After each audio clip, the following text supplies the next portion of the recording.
कहाँ थी तुम? और किसके साथ घूमती फिर रही हो आधी रात को? कौन था वो लड़का जो तुम्हें यहाँ छोड़ के गया? ऑफिस का एक कुलीग था, हड़ताल की वजह से कोई रिक्शा नहीं मिल रहा था तो इसलिए ड्रॉप करने आया था। बस कर दो, ज्यादा कहानियां गढ़ने की जरूरत नहीं मेरे सामने। तुम जैसी नौकरी करने वाली लड़कियों को ना मैं खूब अच्छी तरह जानती हूँ। नौकरी के बहाने पूरे शहर में सैर सपाटे करती फिरती हैं। अरे वो तो गलती मेरी थी जो इस गुर्बत में तुम्हारे सर पे हाथ रखा मैंने। कौन आजकल किसी के सर पे हाथ रखता है यहाँ पे? अब तुम 1 मिनट इस घर में नहीं रुकोगी, आई समझ? फूफा आप ही कुछ समझाए ना, फूफा को पता नहीं कहाँ चली गई। आप लोग कुछ, वो मेरी बात को समझ क्यों नहीं रही? मैं समझाता हूँ बेटा, मैं समझाता हूँ। निकलो यहाँ से।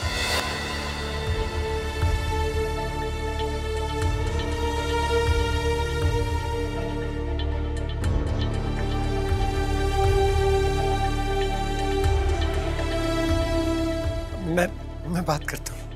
देखिए आप लोगों को गलत लग रहा है। ये जो सब कुछ कह रहे थे आप, ऐसा कुछ भी नहीं है। और रहा सवाल मेरा इन्हें यहाँ ड्रॉप करने पर, तो आपने न्यूज़ नहीं देखी होगी। आज पूरे शहर में हड़ताल थी। मैंने ही कहा था इनसे कि मैं इन्हें यहाँ छोड़ दूंगा। आप कौन होते हैं हमारे घर के जाती मामलात में बोलने वाले? ये शरीफों का मोहल्ला है, हमारे जाती मामलात में बोलने की कोई जरूरत नहीं है। मैं आपसे शराफत से ही तो बात कर रहा हूँ, तो आप प्लीज आप चले जाए यहाँ से। क्या मतलब जाए यहाँ से? तुम क्या करोगी यहाँ? तुम भी उठाओ अपना सामान और निकलो इसके साथ। फूफा आप मेरी बात समझने की कोशिश तो करें। मुझे कोई बात नहीं समझनी तुम्हारी। उठाओ अपना सामान और जाओ इसके साथ। मैं अभी कहाँ जाऊंगी? आधी रात को तो मुझे घर से बाहर ना निकालें। अच्छा अगर आप कहती मैं सुबह चली जाऊंगी, लेकिन इस वक्त कहाँ जाऊंगी मैं? फूफा प्लीज ये मत करें मेरे साथ। हमसे क्यों पूछ रही हो तुम? पूछो इससे जिसके साथ सारा वक्त घूमती फिरती रही हो, सैर सपाटे किए हैं। ये तुम्हें घुमा फिरा सकता है, इज्जत के साथ अपने घर में आके नहीं ले जा सकता। अगेन चलिए मेरे साथ। हाँ जाओ, अपने यार के साथ जाओ, मनाओ रंगरलियां। अरे तुम जैसी लड़की को घर में रख के ना मुझे कोई नई मुसीबत नहीं मोल लेनी है। हम गरीबों के पास ना सिर्फ एक इज्जत ही है, और तुम जैसी लड़कियों को इज्जत का क्या पता। चलो निकलो, जाओ यहाँ से। आप ये कैसी बात है? निकलो मेरे घर से।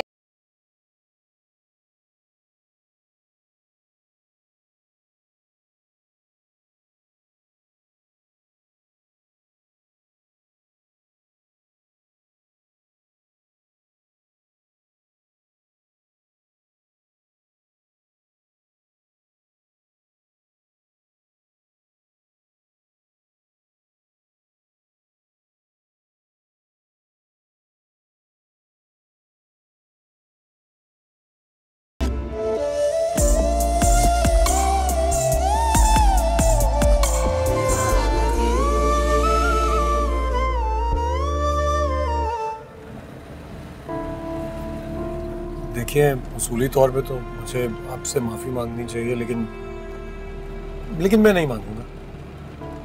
आप जानती हैं क्यों? क्योंकि आप जहाँ रहनी थी ना, वो लोग तो निहायत घटिया और सतही ज़हनियत के लोग थे। वैसे ही उन्होंने आपकी ज़िंदगी अजीरन बना रखी थी। आप अच्छे से वहाँ रह ही नहीं सकती थी, इसीलिए बेहतर हो गया, अल्लाह की तरफ से बेहतरी हो गई कि आज आप सब कुछ छोड़कर आ गई वहाँ से। मैं अब कहाँ जाऊंगी? इस वक्त मैं आपको घर लेके जा रहा हूँ। आप रात आराम से वहीं गुजारिए। सुबह मैं आपके लिए कोई गर्ल्स हॉस्टल का इंतजाम कर दूंगा। नहीं, मैं इस वक्त आपके घर नहीं जा सकती। क्यों? देखिए मेरी बात समझने की कोशिश करें। इस वक्त आप कहीं और नहीं जा सकती। आप मेरे घर रह चुकी हैं, मेरे घर वालों से मिल चुकी हैं। इतना एतबार तो करना चाहिए अब आपको। बात एतबार की नहीं है।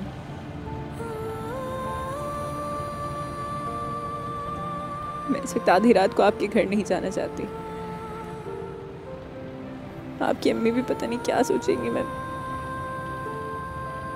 आप प्लीज मुझे किसी शेल्टर होम छोड़ दीजिए। Shelter home? देखिए शेल्टर होम लावारिस लोग जाते हैं।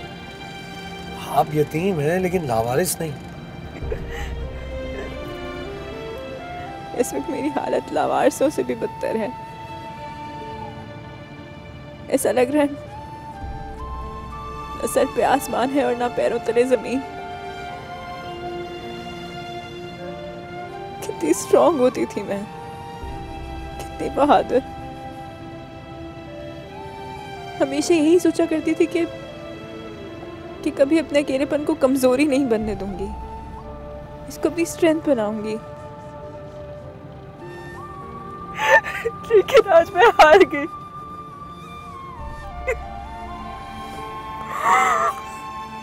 आज मैं हार गई। इतना बेबस मैंने कभी अपने आप को महसूस नहीं किया जितना आज कर रही हूँ। आप अकेली नहीं हैं, मैं हूं आपके साथ। अपनी आखिरी सांस तक आपके साथ गुजारूंगा।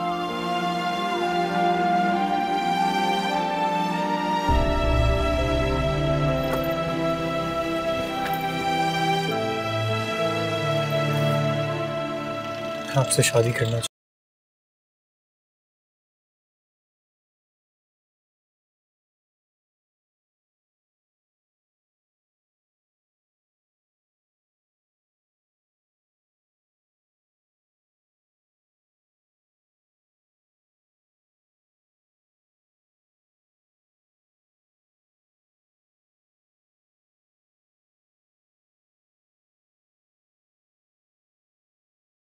जब पता था हारून को कि आज हड़ताल है तो उसे टाइम से ऑफिस से निकलना चाहिए था ना, अभी तक नहीं आया। अच्छा चले अम्मी, आप परेशान ना हो, रास्ते में ही है, वो घर के करीब है। बात हुई थी ना अभी।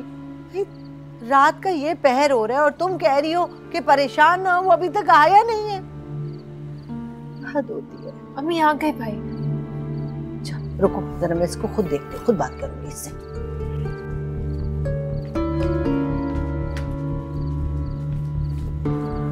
कहाँ थे तुम इस टाइम तक? कहाँ से आ रहे हो? वो मैं दरअसल एक मिनट।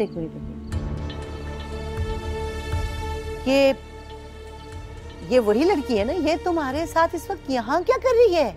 वो अभी अंदर चल के बात करते हैं ना, आराम से सब बता दूं। रुक जाओ, मुझे यही बताओ, ये तुम्हारे साथ घर क्यों आई है? क्यों लाए हो उसको यहाँ पे? अम्मी आप क्या पूरे मोहल्ले को सुनाना चाहती हैं ये कहानी? मैं कह रहा हूँ ना, अंदर तो आ लेने दीजिए, बताता हूँ सब। आए आप आइए, अंदर बैठ के बताता हूँ ना आपको सब। आ जाइए।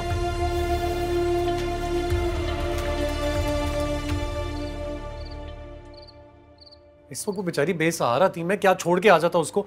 ले आया हूँ तो ले आया हूँ, सुबह को छोड़ दूंगा कहीं बस। कहाँ छोड़? मैं उसे हॉस्टल के कमरे में छोड़ाऊंगा किसी। क्यों? तुम उसके बॉडीगार्ड लगे हुए हो? पूरी दुनिया में कोई और शख्स नहीं है उसे सहारा देने के लिए, एक तुम ही रह गए हो।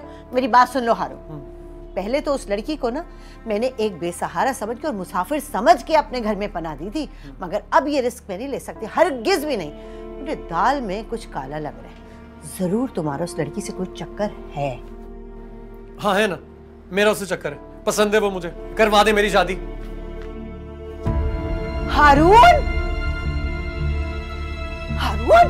हारून मेरी बात सुनो मेरी बात।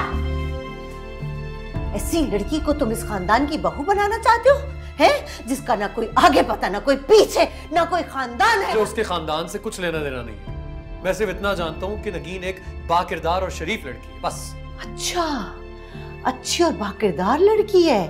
बाकिरदार लड़कियां ऐसी होती हैं जो आधी रातों को रोडों पे धक्के खा रही होती हैं। अरे जो तुम्हारी एक अजनबी की एक ऑफर पे आधी रात को उसके घर आ गई है, ना जाने उसके और कितने लोगों से ताल्लुकात। बस कर दे अम्मी, मैं आपसे कह रहा हूँ ना, नगीन एक शरीफ लड़की है। अच्छा, शरीफ लड़की है। कहाँ से तुम्हें शरीफ नजर आ रही है? उसकी चेहरे की मासूमियत पे मत जाना।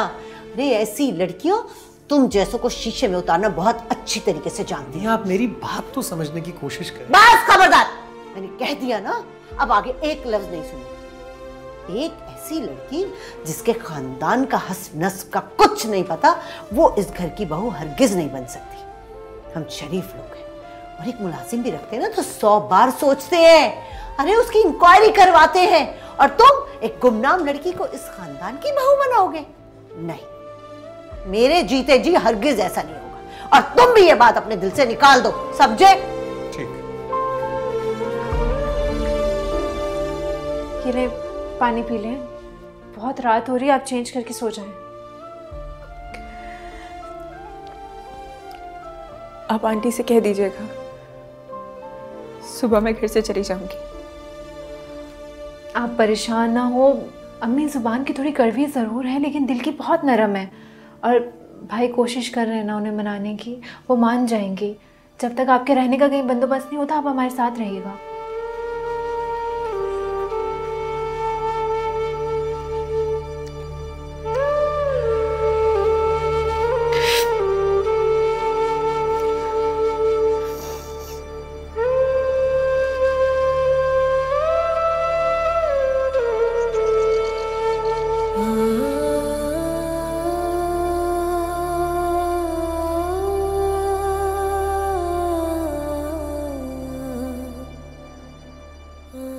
भागीदार लड़कियां ऐसी होती हैं जो आधी रातों को रोडों पे धक्के खा रही होती हैं। अरे जो तुम्हारी एक अजनबी की एक ऑफर पे आधी रात को उसके घर आ गई है, ना जाने उसके और कितने लोगों से ताल्लुकात। बस कर दे अम्मी।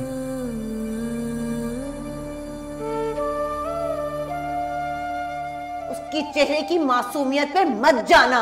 अरे ऐसी लड़कियों तुम जैसों को शीशे में उतारना बहुत अच्छी तरीके से जानती है।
मेरे घर में ये ड्रामेबाजी नहीं चलेगी।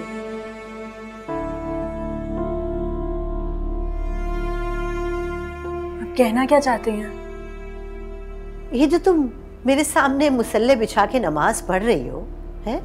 पारसा बनने की ड्रामेबाजी कर रही हो, तुम्हें लग रहा है इससे मैं बहुत मुतासिर हो जाऊंगी और तुम्हारी शादी अपने बेटे से कर दूंगी? हरगिज़ भी नहीं।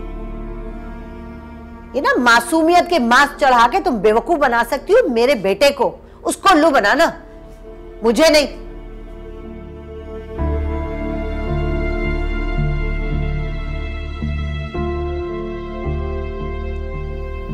आंटी आप बिल्कुल गलत समझ रही हैं। मेरा आपके बेटे से शादी करने का कोई इरादा नहीं। बकवास कर रही हो, झूठ बोलती हो। पूरी रात उसके साथ तुम घूमती रही हो, उसके ऑफिस तक तुमने रसाई हासिल कर ली और अब इस घर में बहू बन के आना चाहती हो। मैं मर जाऊंगी लेकिन तुम जैसी सड़क छाप लड़की को अपने घर की बहू नहीं बना के लाऊंगी, हरगिज भी नहीं। इसलिए बेहतर होगा कि मेरे बेटे से शादी के ख्वाब देखना बंद कर दो। मेरा बेटा तुम जैसी लड़की से सिर्फ हमदर्दी कर सकता है, शादी नहीं।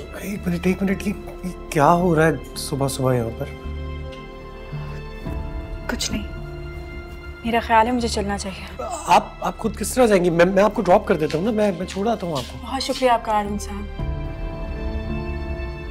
लेकिन बस अब एक और एहसान कर दीजिएगा,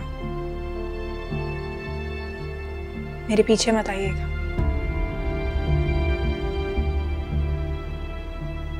और हाँ,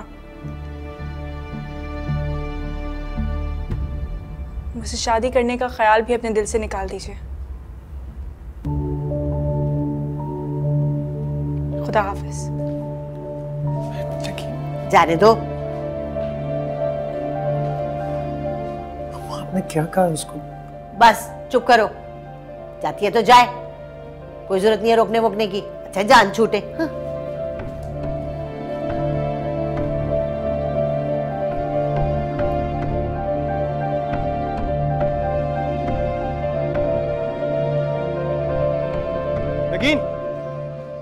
नगीन क्या हो गया आपको? कहाँ जा रही हैं आप? मेरी बात तो सुने। जहाँ भी आपका मसला नहीं है। नगीन कैसी बात कर रही हैं आप?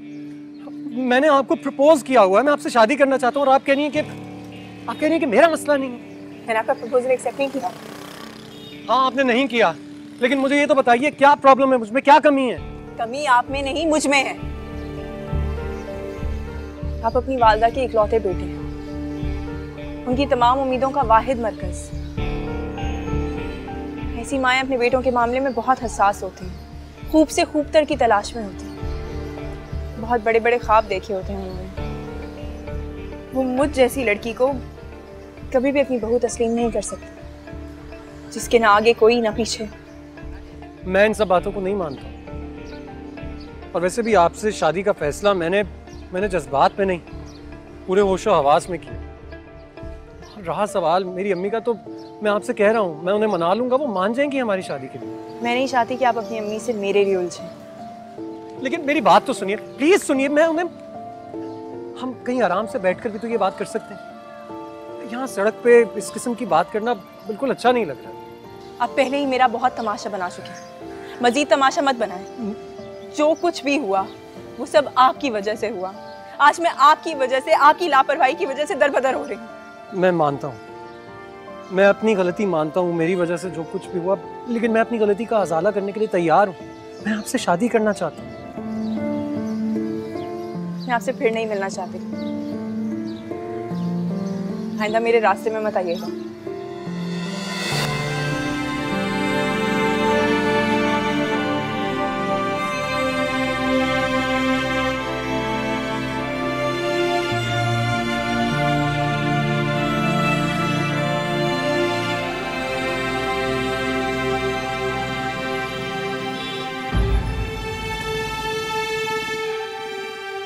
आपका नाम?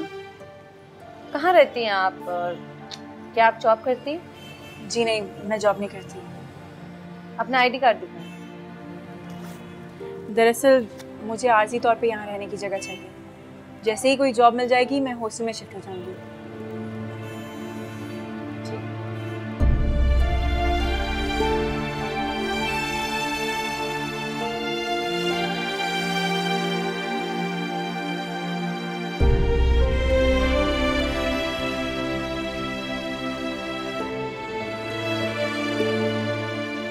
एक ऐसी लड़की जिसके खानदान का हस नस्ब का कुछ नहीं पता, वो इस घर की बहू हरगिज नहीं बन सकती।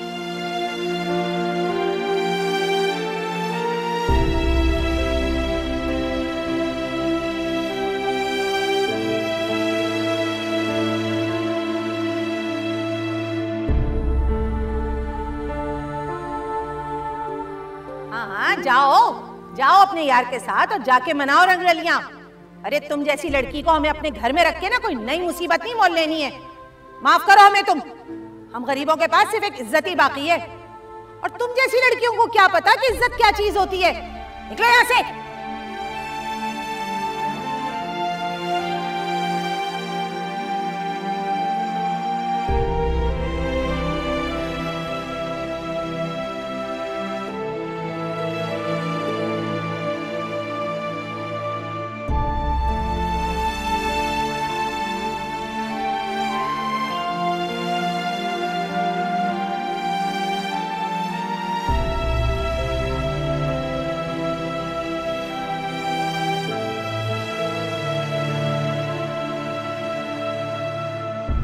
पूरे खानदान में तुमने मुझे किसी को मुंह दिखाने के लायक नहीं छोड़ा।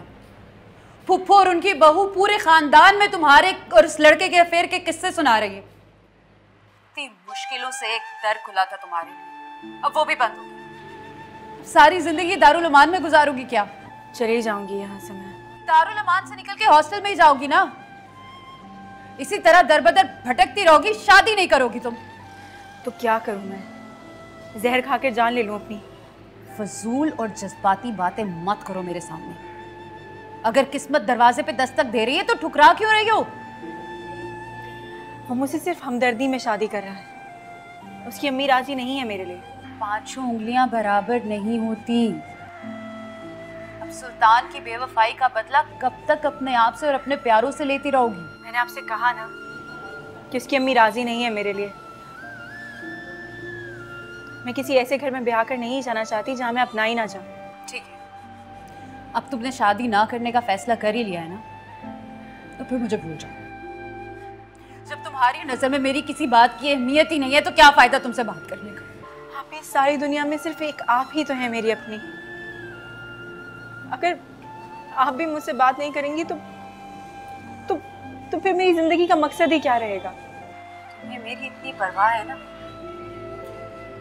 तो उस लड़के का रिश्ता कबूल कर लो, घर बसा लो अपना, वरना सारी जिंदगी मेरी आवाज सुनने के लिए तरस जाऊंगी।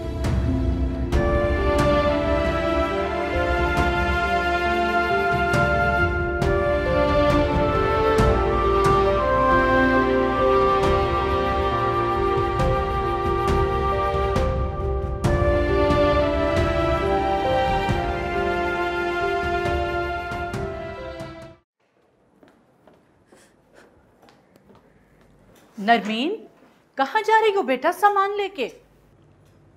अपने घर। बेटा घर तो अब यही है तुम्हारा।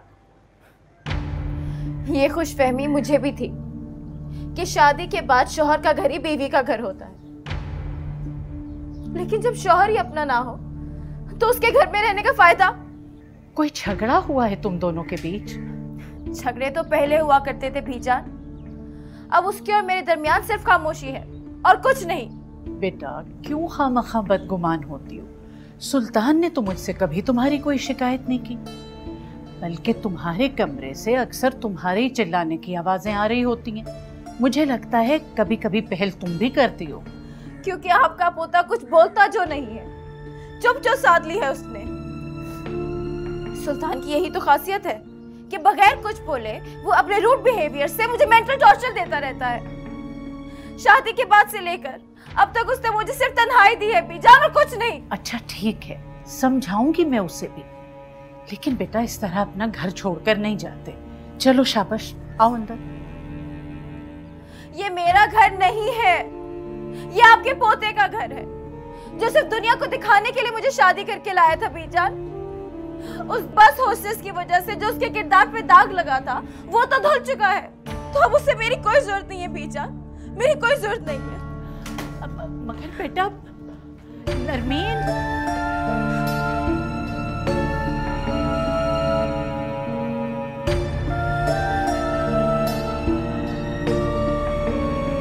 सुल्तान नरमीन घर छोड़कर चली गई है। जानता हूँ मैं।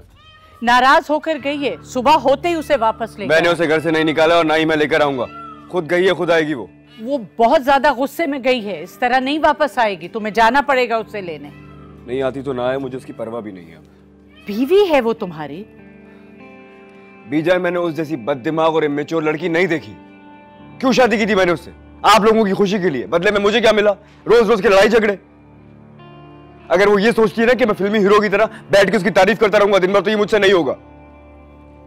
मैं उन मर्दों में से नहीं हूं जो बीवी के गुलाम होकर रहते हैं। मेरी अपनी एक जिंदगी, अपना एक लाइफस्टाइल है। मैं अपनी जिंदगी को अपने तरीके से गुजारने का कायल हूं। मैं नहीं सुनूंगा उसकी। बच्ची है, वो समझ जाएगी। इस उम्र में लड़कियां इस तरह से करती हैं। तुम प्यार और मोहब्बत से उसे बिठा के समझाओगे तो वो समझेगी। प्यार की जुबान नहीं समझती है वो। इन 3 महीनों में तुम्हारे दिल में उसके लिए जरा से भी मोहब्बत नहीं पैदा हुई। मोहब्बत जबरदस्ती का जज्बा नहीं है बीजा। शादी जबरदस्ती की जा सकती है, मोहब्बत नहीं। तुम अब भी नगीन से मोहब्बत करते हो?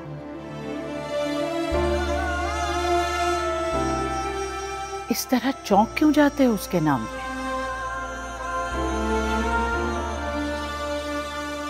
अब नजरें चुराकर कहां जा रहे हो? साफ साफ क्यों नहीं कहते कि तुम शर्मिंदा हो अपनी इस हरकत पर? पछता रहे हो उस लड़की की जिंदगी बर्बाद करके, उससे बेवफाई करके। मैं क्यों पछताऊंगा? मैं अपने फैसलों पर कभी नहीं पछताता हूँ। तो फिर ये चेहरे पे रंज और कर्ब कैसा? कौन सा रंज, कौन सा कर्ब?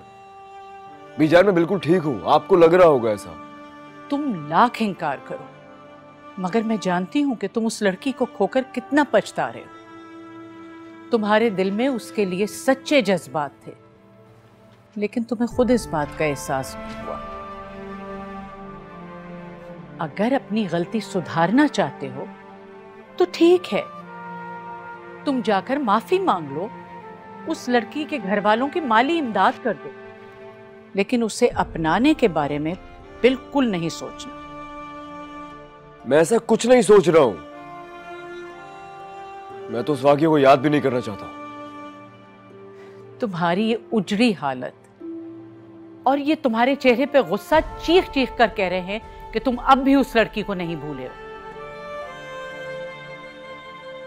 अपने गाल पर पड़े तमाचे का हिसाब लेकर तुम्हारी मर्दानगी और अना को तो तस्कीन मिल गई, लेकिन तुम्हारा दिल अभी भी उसकी मोहब्बत की गिरफ्त से आजाद नहीं हुआ है। अपनी इस गलती को सुधारना चाहते हो, अच्छी बात है, लेकिन अगर उसे हासिल करने की कोशिश में तुमने अपना घर बर्बाद किया तो मेरा मरा मुंह देखोगे।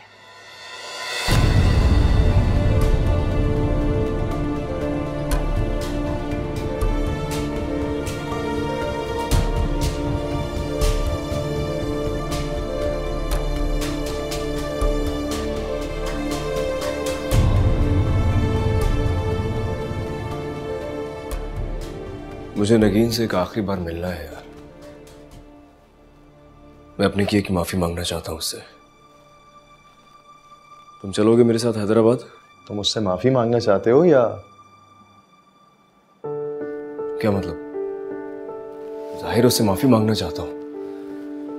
मैंने बहुत बुरा किया उसके साथ। मैं बहुत शर्मिंदा हूं उससे यार। अगर माफी मांगना चाहते हो तो उसके लिए हैदराबाद जाने की क्या जरूरत है? तुम फोन पे उससे माजरत कर लेना, माली इमदाद की भी पेशकश कर देना। माली इमदाद वो नहीं लेगी, बहुत खुददार लड़की है वो। और मैं कई बार उसके फोन पे ट्राई कर चुका हूं, उसका फोन बंद है।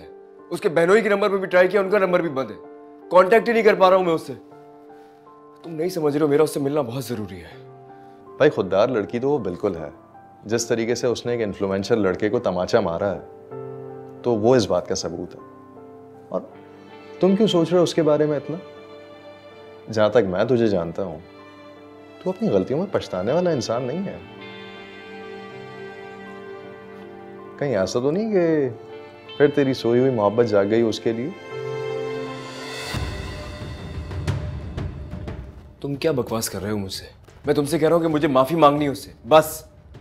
तुम चलोगे मेरे साथ या नहीं?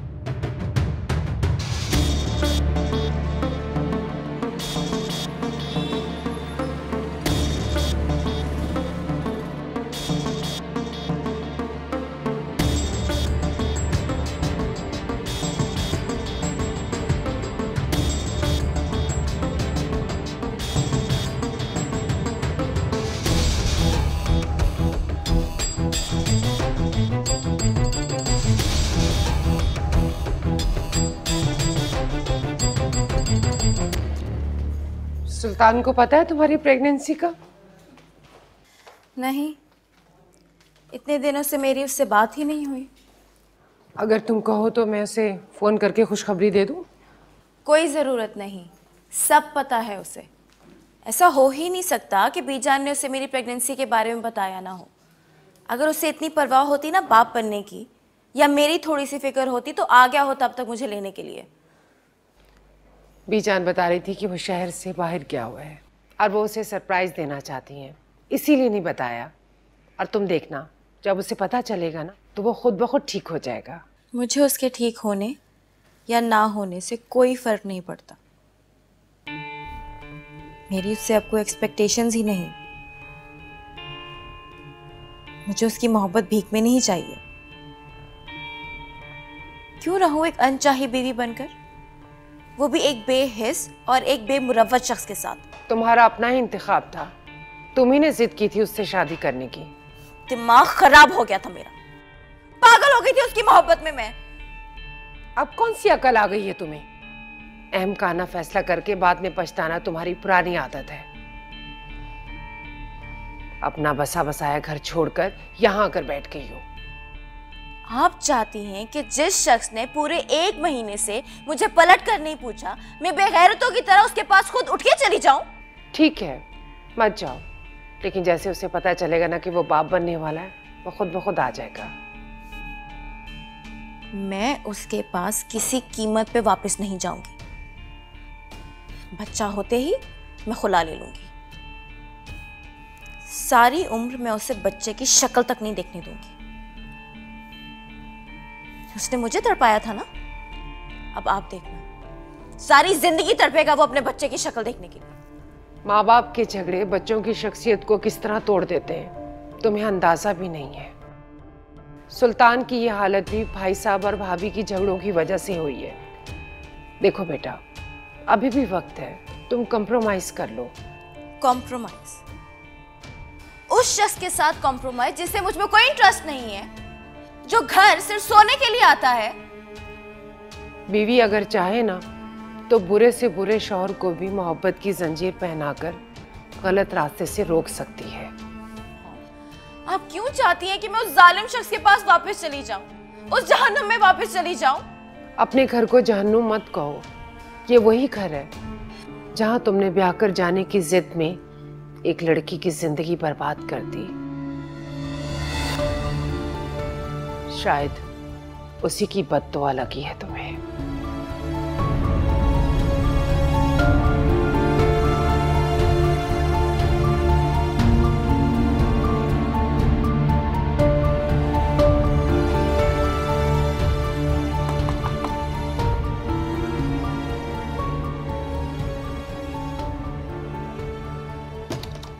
जी फरमाइए। तो यहाँ राशिद साहब रहते थे, उनकी एक बहन थी नगीन, मुझे उनसे मिलना था। मैं तो यहाँ 3-4 माह पहले शिफ्ट हुआ हूँ, वो तो मुझसे बहुत पहले जा चुके हैं यहाँ से। यहाँ से जा चुके हैं?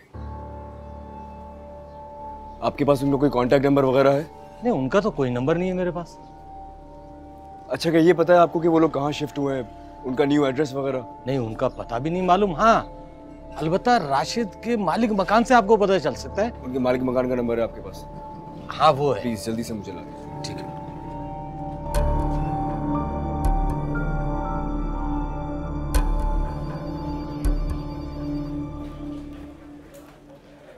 कंग्रेचुलेशंस, आपकी प्रमोशन हो गई है और सबसे अच्छी बात यह है कि आपकी मेरे डिपार्टमेंट में प्रमोशन हुई। देखिए, मैं खुद आपके लिए मिठाई लेकर आया हूँ। अब आप एक काम कीजिए कि पूरे ऑफिस को अपने हाथों से ये मिठाई बांटिए। प्रमोशन मेरी हुई है और ज़्यादा एक्साइटेड मैं हो गया हूँ। मैं भी ये सोच रहा था, लेकिन सच बात तो ये है कि मुझे आपकी प्रमोशन से ज़्यादा इस बात की खुशी हुई है कि आप मेरे डिपार्टमेंट में आ गई। अच्छा चलिए, छोड़िए ना इन बातों को। एक काम कीजिए, आप सबसे पहले खुद अपना मुंह मीठा करें। ये लीजिए। मैं आपके डिपार्टमेंट में शिफ्ट हो रही हूँ, आपके कैबिन में नहीं। हाँ, लेकिन कम से कम इस बहाने आप मेरे करीब तो होंगे। अच्छा सुने, वो आप मेरे घर कब शिफ्ट होंगी? जी देखिए, मैंने अम्मी से बात कर ली है और मैं उन्हें राजी भी कर दूंगा, वो मान जाएंगी। बस आपकी हाँ का इंतजार है। प्लीज प्लीज नगीन, इस तरह मुझे इग्नोर मत कीजिए। मिस्टर हारून, ये ऑफिस है और मुझे नहीं लगता कि यहाँ पे हमें पर्सनल बातें करनी चाहिए। तो लंच पे मिल सकते हैं हम, प्लीज। राशिद साहब 5 साल तक आपके किराएदार रहे हैं। ऐसा कैसे हो सकता है कि आपके पास ना उनका कांटेक्ट नंबर हो, ना एड्रेस हो? हाँ हाँ, वो मेरे पास रहे हैं, लेकिन मेरे पास जो नंबर है वो आपके पास भी है। लेकिन आजकल वो कहाँ होते हैं मुझे नहीं पता। हाँ, पिछले महीने मैंने किसी से सुना था कि वो दुबई चले गए। दुबई चले गए? जी।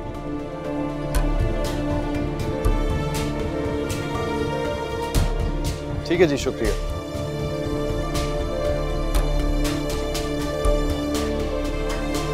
चल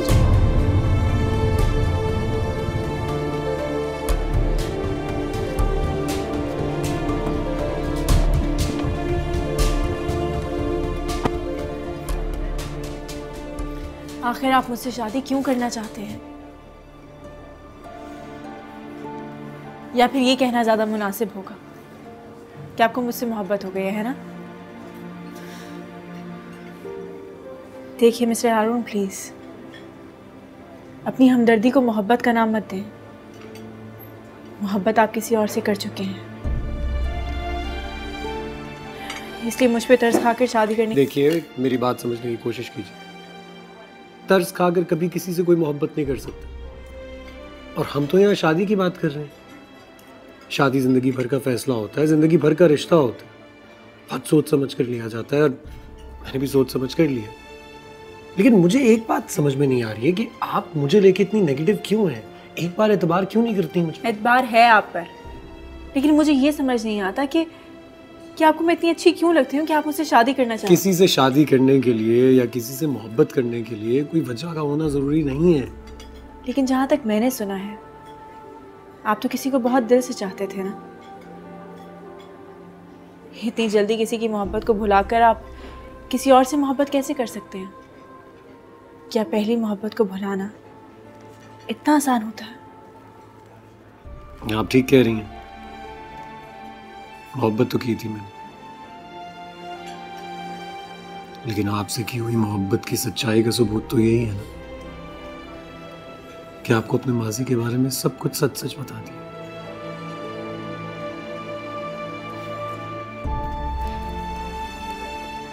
लेकिन आप जानती हैं, मुझे ऐसा लगता है जैसे we made for each other.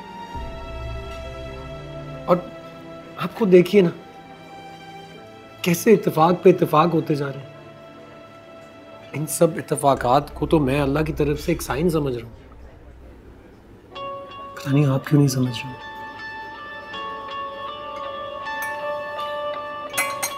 मुझे सोचने के लिए कुछ वक्त चाहिए।